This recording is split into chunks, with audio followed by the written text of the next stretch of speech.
Welcome back guys. Channel को checkout कीजिए, subscribe पहले ऐसे वीडियो पाने के लिए थैंक यू सो मच अभी तक जो आपने सपोर्ट दिखाया है। तो इस वीडियो में हम लोग 10 से 20 लाइक कायम रखते हैं। मुझे लगता है कि और थोड़ी सी ज़्यादा सपोर्ट चाहिए ही चाहिए, क्योंकि काफ़ी लंबा टाइम हो गया है। तो आज की भी कहानी जो है वो सस्पेंस थ्रिलर वाली है। तो मायने की माँ एभा वो लास्ट स्टेज में होती है, वो मरने वाली है कुछ दिनों में। वो कहती है कि उसके पास में ऐसे बहुत बुरे चीज़ें हुए हैं, उसे बुरे सपने आते हैं। एंड ये भी कहती है कि कोई अनजान है जो कि उसे फॉलो करता है या फिर करती है। वो आज़ादी से जीना चाहती है लेकिन अभी तक जी नहीं पाई है। देख के तो लग रहा है कि वो दुखी है। तभी वो चिल्लाती है। एंड प्रेजेंट टाइम में वो मर चुकी है। एभा की बेटी मानी, उन्हें एक लेटर मिलता है कि उसकी मॉम की जो कब्र जो है सिमेट्री में, उसके साथ किसी ने छेड़छाड़ किया है या फिर तोड़ दिया है। तो डेफिनेटली मानी को उस जगह में आना ही होगा। ये जो लेटर जो है वो उस सिमेट्री के केयर टेकर ने ही भेजा था। मानी की मॉम की सिमेट्री एक आइलैंड में होती है। एंड आइलैंड एंड सिटी के बीच में एक छोटा सा ब्रिज होता है। वैसे भी ये आइलैंड होती है तो ये टूरिस्ट के लिए अच्छा जगह होता है, लेकिन ये बस गर्मी के मौसम में होता है। बाकी के सीज़न में थोड़ा सा ऐसे बंद ही रहता है, ऑफ सीज़न रहता है। मे भी टूरिस्ट कम आते होंगे तो ये लोग ब्रिज बंद करके रखते होंगे। मानी अपने पति जॉर्ज के साथ निकल पड़ती है उस आइलैंड के लिए। उस आइलैंड के पास ये लोग पहुंच ही जाते हैं, बस वो ब्रिज क्रॉस करने ही वाले होते हैं तभी एक बूढ़ा आदमी रोकता है। वो इनको जाने ही नहीं देता है, लेकिन मानी तभी लेटर दिखाती है, जिसके बाद ये बूढ़ा आदमी छोड़ देता है इन दोनों को। मानी पहुंच जाती है उस सिमेट्री में, लेकिन उसकी जो मॉम की जो कब्र जो है वो टूटी ही थी। मानी एक बूढ़ी औरत से मिलती है जिसका नाम है एमिली। वो कहती है कि उसकी दुकान है शहर में। एक और चीज़ ये कहती है कि वो किसी अनजान को देखी थी एभा के कब्र के पास, यानी कि मानी के मॉम के कब्र के पास। इतना बोल के ये एमिली कहीं गायब हो जाती है। जॉर्ज इस सिमेट्री के केयर टेकर को ढूंढने के लिए निकल जाता है। मानी तभी समुद्र के साइड में पहुंच जाती है। वो दूर में किसी अनजान को देखती है, उसे लगता है कि वो जॉर्ज है, तो उसका वो पीछा करती है। तो जंगल के अंदर वो चली जाती है, लेकिन जंगल के अंदर जो है बहुत से ऐसे मुद्दे को देखती है। अभी अचानक से जॉर्ज चला आता है। वो मानी के साथ जो है एक रेस्टोरेंट में चले जाते हैं, पास में जो रेस्टोरेंट होती है। यहाँ पे पूछते हैं उस सीमेंट के केयर टेकर के बारे में, लेकिन ये लोग पागल जैसे हंसते हैं। एक हेनी नाम का आदमी जो है वो मानी को कहता है कि अगर उसे यहाँ से जाना है तो बोट उसके पास है। मैक्सिमम टाइम जो है यहाँ पे ओल्ड कपल को ही दिखाया जाता है इस आइलैंड में। मोस्ट ऑफ द टाइम जो है वो ओल्ड कपल ही होते हैं। वैसे मानी कहती है कि उसकी जो माँ है एभा, वो इस जगह में आना ही नहीं चाहती थी कभी भी। वो बिल्कुल सही थी, लेकिन लास्ट स्टेज में वो अचानक से पागल हो जाती है। मानी की मॉम बिल्कुल भी नहीं चाहती थी कि उसके कब्र को जो है इस आइलैंड में दफनाया जाए। एक बार मानी की मॉम मानी को कही थी कि आइलैंड के लोग जो है वो किसी डीमन के साथ ऐसे डील किए हैं, तो वो किसी भी कीमत में इस जगह में वो दफन होना नहीं चाहती थी। लेकिन प्रेजेंट टाइम में वो आइलैंड में ही दफन किया गया है उन्हें, क्योंकि उनके वसीयत में ऐसे लिखा गया था कि उन्हें जो है आइलैंड में दफनाया जाए। मानी के हिसाब से उन्होंने इसलिए डीमन के साथ ऐसे डील किया था क्योंकि बहुत साल पहले जो है इस आइलैंड में ऐसे तूफान आया था जिसमें कि बहुत से लोग मर गए थे। तभी एक आदमी जो है समुद्र से आता है एंड वो कोई ऐसे डील ऑफर करता है। इस डील को जो है आइलैंड के लोग एक्सेप्ट कर लेते हैं। ये जो डील है मानी के फैमिली का भी हिस्सा है। मानी के हिसाब से ये सब चीज़ें जज को बताती है, लेकिन ये जो जज जो है वो मानी को पागल समझता है। रात के टाइम में ये लोग शहर की तरफ बढ़ना चाहते थे, लेकिन होता क्या है कि रास्ते में पेड़ के टुकड़े पड़े थे। एक तरीके से वो रास्ते को ब्लॉक करके रखे थे। ये लोग रास्ता चेंज करते हैं, लेकिन इनका जो गाड़ी जो वो टकरा जाता है एक पेड़ से। पास्ट में जो है मानी ऑफिशियल लोगों से बात की थी उसके मॉम के प्रॉपर्टी को थोड़ा सा चेंज करने के लिए, लेकिन वो लोग माने नहीं थे। डॉक्यूमेंट काम वाले थोड़े से मुश्किल ही होते हैं हमेशा। डॉक्यूमेंट काम आपके हिसाब से कभी होता ही नहीं है आज तक।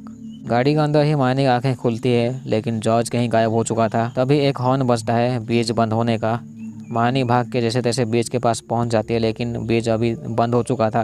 अभी जो ये ब्रिज जो है वो गर्मी के मौसम में खुलेगा। अभी 3-4 महीने के लिए ऐसे ब्रिज बंद ही रहेगा।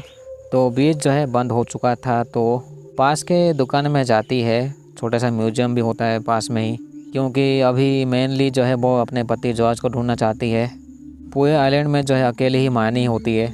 पास्ट में जो है मानी की मॉम वो लास्ट स्टेज में तो पागल हो चुकी थी, लेकिन मानी जब वो माँ बुलाती है तो वो काफ़ी गुस्सा होती है। उन्हें बिल्कुल भी अच्छा नहीं लगता है कि वो उन्हें माँ बुलाती है।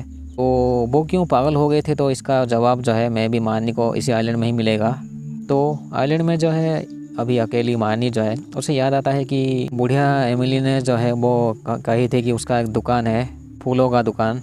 उस दुकान के अंदर जाने के बाद जो है उसे एक किताब के अंदर उसकी मॉम की फ़ोटो मिलती है एंड बहुत सारे नोट्स मिलती है जो कि कुछ लिखी तो थी।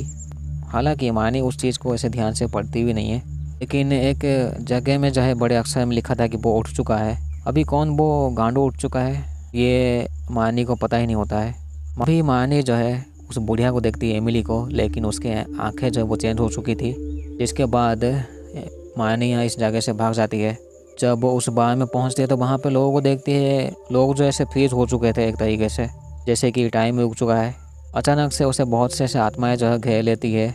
जिसके बाद वो जंगल में भाग जाती है। जंगल में हेनी मिलता है जो कहा था कि जिसके पास बोट है। हेनी कहता है कि पूरी जो आइलैंड है वो श्रापित है। एवा को यहाँ पे लाया गया था किसी कॉन्ट्रैक्ट के लिए। समय के सीज़न में जो है यहाँ पे लोग आते हैं, टूरिस्ट आते हैं, जो कि इनका जो बॉस है वो उनका शक कर लेता है। लोगों को चूस के वो पपेट जैसा बना देता है, जैसे कि म्यूजियम में होते हैं। हेनी कहता है कि हम लोग बोट के थ्रू इस जगह से निकल सकते हैं। हेनी मानी को जो है अपने घर में लेता है। इनको चाबी मिलती है। हेनी कहता है कि उसे ऊपर कुछ काम है तो वो ऊपर जाता है, लेकिन वो वापस नहीं आता है। तभी मानी ऊपर जाती है तो वो देखती है रेडियो में जो है जॉर्ज बोल रहा है कि वो बीच के साइड है। उससे बात होने के बाद मानी देखती है कि हेनी को जो है कोई अनजान चीज़ जो है वो खींच लेती है, दबा के रखी है। मानी उसको आग लगा के भाग जाती है बीच की तरफ। उसे एक गन भी मिलती है रास्ते में। बीच के साइड जॉर्ज मिलता है, लेकिन जॉर्ज जो है उसकी आंखें बदल चुकी थी। जॉर्ज खुद के होश में नहीं होता है, वो उनके किसी कब्जे में होता है। हो सकता है कि उनमें से कोई कंट्रोल कर रहा है, जैसे कि हेनी ने कहा था कि पूरी आइलैंड ही श्रापित है। जॉर्ज कहता है कि यहाँ पे जो भी मरता है उसके साथ जो है नरक से भी बुरी तरीके से हालत हो जाती है। जॉर्ज कहता है कि यही ज़िंदगी है, ये जगह एक हेवन की तरह है उसके हिसाब से या फिर उनके हिसाब से। इसके बाद मानी गोली मार देती है जॉर्ज को। बीच के साइड में एक छोटा सा घर होता है, दरवाज़ा तोड़ के उसके अंदर घुस जाती है। एक वीडियो चलाती है ताकि बीच को वो डाउन कर सके। बीच को वो डाउन भी कर देती है, लेकिन जब वो बीच क्रॉस करने वाली होती है तभी वो बूढ़ा आदमी चला आता है। साला ये बूढ़ा आदमी मानी को जाने नहीं देता है। उसे वो कहता है कि इस जगह में रहने के लिए। ये बूढ़ा आदमी मानी को सिमेट्री में ले जाता है, जहाँ पे मानी अपने मॉम को देखती है। कॉफिन खाली होता है। मानी देखती है कि उसकी जो मॉम की कॉफिन है वो अभी खाली है। अभी थोड़ी दूर में मानी देखती है अपनी मॉम को, लेकिन जब वो समुद्र के साइड में पहुंच जाती है एक डीमन आके उनको खींच लेती है। पास्ट में मानी की मॉम एवा ने कहा था कि उनका एक बड़ा भाई था जो कि समुद्र में डूब गया था। डूबने की वजह से वो मर गया था, लेकिन उसके फ्यूनरल के बाद रात में मानी की मॉम देखी थी अपने भाई को बाहर, तो वो उसको फॉलो करती है। फॉलो करते करते जंगल में पहुंच जाते हैं, लेकिन उन्हें यकीन हो जाता है कि ये उनका भाई नहीं है, वो कोई और है।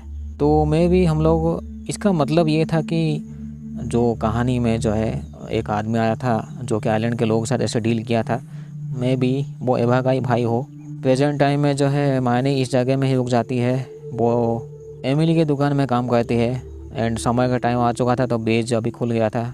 एक्चुअली पूरी आइलैंड खुल चुकी थी तो लोग यहाँ पे टूरिस्ट आते हैं। मानी हमेशा के लिए इसी जगह में ही रहती है अभी।